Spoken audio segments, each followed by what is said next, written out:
Hello， 大家好，我係設計師阿 Ben。我哋今日嚟到呢個紅磡灣3房單位，大家都見到咧，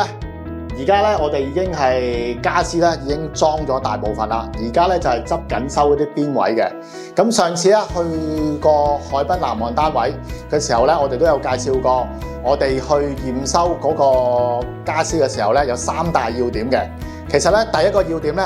就係要睇一睇每一件家具喺成間屋嘅每一個位置放嘅位係咪啱嘅，同埋第二樣嘢咧就要用尺量翻嗰啲電掣嘅尺寸位啊，同埋啲家私嘅尺寸係咪 fit 翻間屋嘅 size， 同埋 fit 翻啲電器嘅 size 嗰個擺放 size。咁第三樣嘢咧，我哋咧其實咧就係要睇一睇驗收嗰間屋嘅家私係每一個部分啲位有冇爛到，啲邊有冇崩到嘅。咁頭先講咗個3大要點咧，我哋其實係喺現場睇嘅。咁其實更重要咧，其實咧我哋設計師嘅責任咧，就喺啲家私運到落現場之前咧，其實我哋已經係上工廠嗰度睇咗一次 ，check 咗一次佢啲尺寸啊，嗰啲擺放位置啊，嗰啲手工啊同埋顏色有冇問題嘅。咁咧嚟到呢度咧係一個玄關嘅獅字櫃。咁咧好多櫃門咧。好多時候，我哋以前好習慣做咧，都係90度門鉸嘅，或者啲五金咧都用普通五金嘅。咁其實咧，我哋而家開始我哋公司咧，好多時候都會用啲180度嘅門鉸。咁咧，咁你開起上嚟咧，你係會舒服啲，攞嘢上嚟咧都會舒服啲嘅。同埋我哋會用啲係有牌子嘅五金，咁啊貴啲嘅五金，因為咧就係會耐用啲，同埋開得順滑啲，同埋襟用啲嘅。咁咧嚟到呢個部分咧，我哋下邊咧呢個部分咧，我哋而家又亦都好多時啊，以前咧會流行一啲電掣位㗎嘛，單電掣位嘅。咁而家咧我哋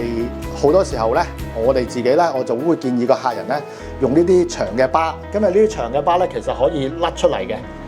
咁甩出嚟你隨時加幾多裝幾多都會得嘅，係啦。咁咧因為呢個業主咧，就比較特別啲，佢用好多國內嘅電器，所以佢呢個電掣係國內嘅。當然係香港電掣都係可以嘅。好，今日我哋而家嚟到呢個洗手間呢個位置。咁咧以前咧我哋咧好多洗手間嘅鏡櫃同埋洗手台咧都喺家私廠裏邊訂做嘅。咁最近咧我哋就同另外一啲咧專門做鏡櫃同埋洗手間櫃嘅公司聯成咗。咁咧因為佢哋嗰個款係比較多啲有得選擇，同埋可以真係多啲訂製嘅，所以而家我哋都會係揾呢啲公司嘅。咁咧呢個櫃有咩特別咧？因為就係佢其實咧有個霧化器嘅，可以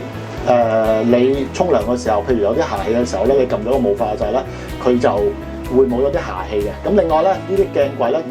可能以前喺嗰啲燈掣度先開到噶嘛，咁而家其實呢度咧我哋已經開到晒有燈噶啦。好，咁呢個位置咧，我哋按業主要求，因為佢有小朋友嘅關係咧，佢想每道門咧都裝呢個靜音膠邊，咁咧就可以防到啲門撞擊好大聲，同埋隔晒音啦。如果大家中意我哋呢條片，請大家 like、訂閱同留言。想知道片裏面更多資訊嘅，可以 PM 我哋。